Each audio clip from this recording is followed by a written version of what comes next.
Hey, what's up, guys? It's Currents, and welcome back to another video. So today I'm gonna talk about something. First off, sorry I've been away for a while. I've been busy with schoolwork and doing other things like that. So I apologize for the lack of consistent uploads, and I also want to apologize for using the Hemlock because at the time this was earlier in ranked, and so everyone was using it. I was using it as a precaution because I did not want to get dookied on, and so that's why I'm using it here. But today I want to talk about esports. Now, I know what you're thinking. Wow, esports, super original topic, Mason. Really cool guy. What is there new for you to tell us about esports? Well, over the weekend, the Guard went bankrupt, and which means that they laid off all their people, and LAG is the CDL team that the Guard owns. And I wanted to also talk about the other teams that are starting to leave certain scenes and teams that are starting to go bankrupt because there's a lot of them. Just this past weekend there was a Rainbow, or not this past weekend, but a couple weekends ago, there was a Rainbow Six Siege, the Six Invitational, in which TSM and a bunch of other big names were in it and placed pretty decently, and yet decided to leave the scene because I assume budget cuts. Now, is this always a bad thing? No. Teams come in and out. They leave and come back in as they please, and I'm sure that this is just something that they felt that the Rainbow Six team was not feasible for them, and so they got rid of the team in order to save some money and not have to pay so many players, especially after their main star retired from competitive play before the Six Invitational began. In regards to the Guard and LAG, however, that is not the case. LAG is owned by the Guard, which is owned by another big company, and so how do we, as a society and as a community, continue to evolve and grow and get to a space where we are not relying on outside donations and massive sponsors that give us millions of dollars every year to continue to stay afloat? Because while sponsors are great and all, this is not really a primary source of income. If you look outside the esports realm, it's kind of unique to esports because of the way the landscape looks currently. Now, don't get me wrong, there is so much money to be had in sponsorships. And the amount of teams that make so much money from sponsors, it's a ridiculous amount. But if you look overall, the money is in media. I'm going to say that again. Money is in media. You look at the SEC, for example. The big thing and the big reason that people are so upset with the SEC currently, especially as it relates to football, is because the acquisition of Oklahoma and Texas and their kind of media rights deal that's coming out of that. But that deal is like almost, I think it might be close to $500 million in revenue over several seasons, probably 10, 15 years, in terms of that long-term deal for $500 million. Now let's look at esports and how much revenue they're making from media. Oh, that's odd. It's zero. So you're telling me that the CS:GO championship, whatever, CS:GO World Finals, that brings in 500,000 people, CS is not getting any of that money?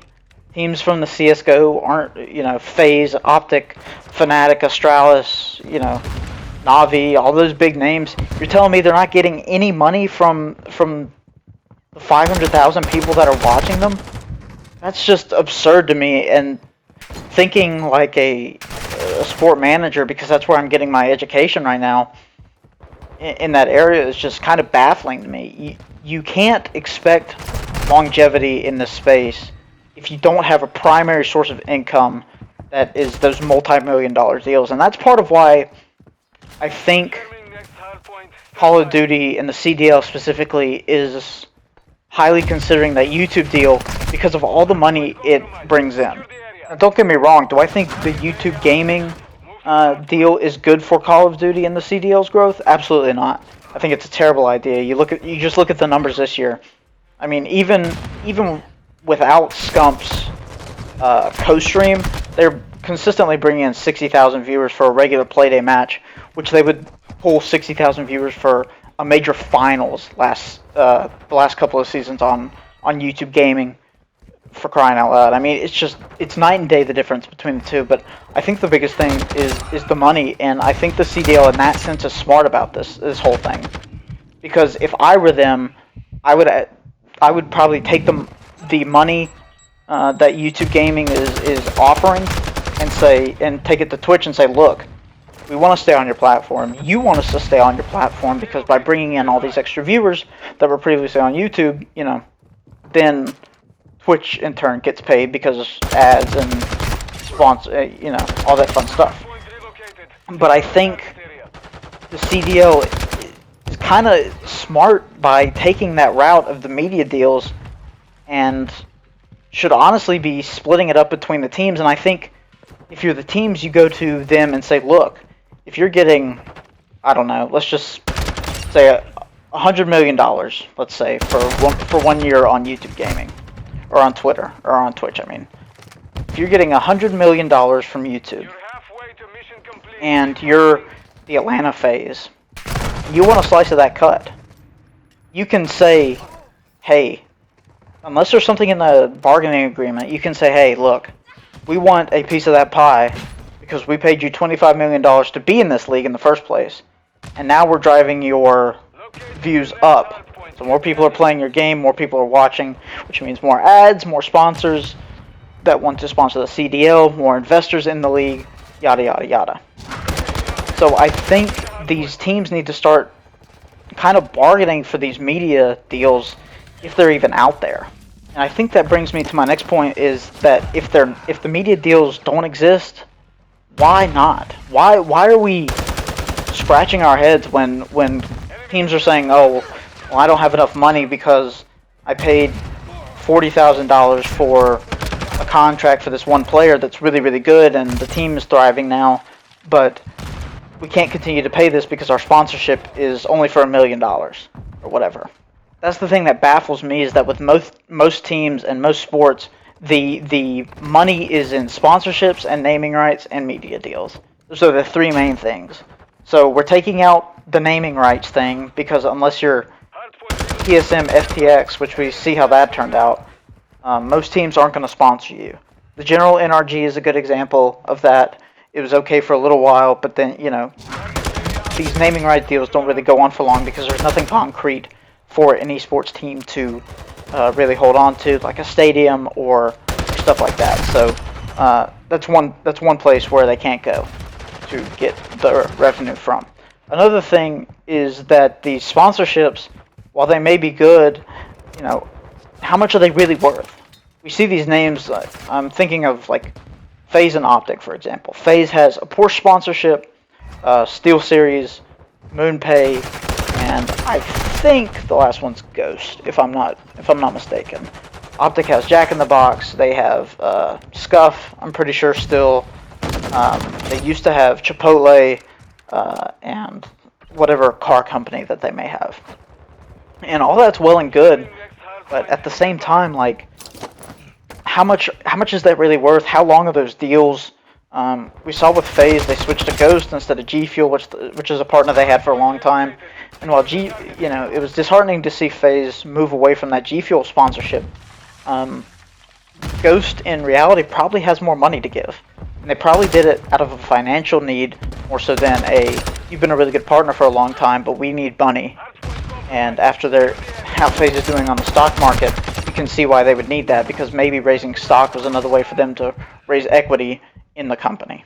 So all in all, I think that the next step for esports teams is media rights deals. I don't really see a way that esports can continue to grow in the manner it is if you don't have media right deals. I really think that esports is in a good place to where they can, if they really wanted to, they can try and negotiate some of these deals, but like, they just don't seem to have any grasp on where money comes from, I think. And for some of these smaller esports teams, I've named the big ones because people know who they are, but especially these smaller teams that are trying to get into the space and they're trying to make a name for themselves, it's tough. It's really tough for them to survive because nobody wants to sponsor them. Nobody wants to be a part of their brand because they're small, which makes sense. And I don't blame the sponsors for that. But I think if you're good enough to make some of these leagues and you're good enough to make some of these tournaments, you should be able to say, we will play, but we want this X amount of money for you to be able to show us on stream. And if you don't give us that money, you can't show our matches on stream, which would hurt some of these teams, especially for leagues where you've got big names like Astralis in CS:GO or Optic in COD or G2 and NRG in Rocket League. Teams like that, they have the right at this point to say, look, we don't want you to put us on stream if you're not going to pay us any of the money that you're getting from Twitch and or YouTube for this event. And I think once big names do it, the little guys will be able to follow as well and join them in that. So that's really all I had today. Thank you for listening to my rambling. Again, sorry for the lack of uploads.